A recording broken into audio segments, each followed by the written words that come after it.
Good afternoon, ladies and gentlemen. Welcome to the January 22nd, 2008 meeting of the Glendale Housing Authority, being called to order at 2:59 p.m. We have a roll call. Authority members: Draymond. Here. Mincy. Here. Najarian. Here. Grazian. Here. Quintero. Here. Yusefian. Here. Chairman Weaver. Here.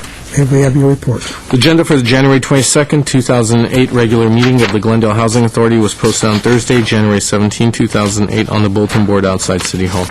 Thank you. Next, please. Approval of minutes. Is there a motion to approve? So moved. Second.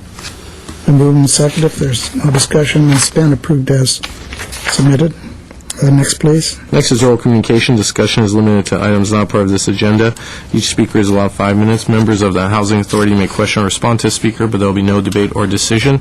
The matter may be referred to staff through the Executive Director for an investigation and report. We have one card. Herbert Milano.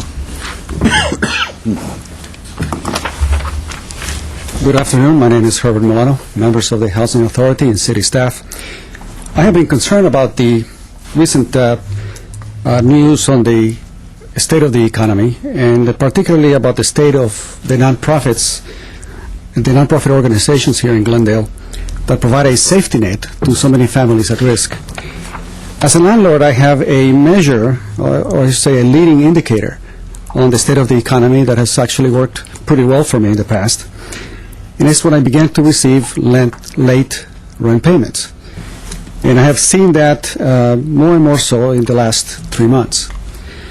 Now, my thinking is that this was a precursor. I remember in 1995, when we had a significant downturn and we had a 15% vacancy rate here in Glendale. And as I know that many of the organizations that applied for community development block grants were either denied or did not have the appropriate funding, I've been wondering how they're doing, how pressed they are, especially as potential donors, and not providing sustainable income to these organizations. And so I'm here to suggest that perhaps the city can request post-haste an evaluation of how these nonprofits are doing, and whether there's a possibility for the city to monitor and provide maybe a different type of assistance to these organizations. It has been my contention in the past, and I presented it here, that many of these organizations don't do very well in doing the administrative work, the reporting work that is necessary. And I think that it is one of the things that a bureaucracy does very well.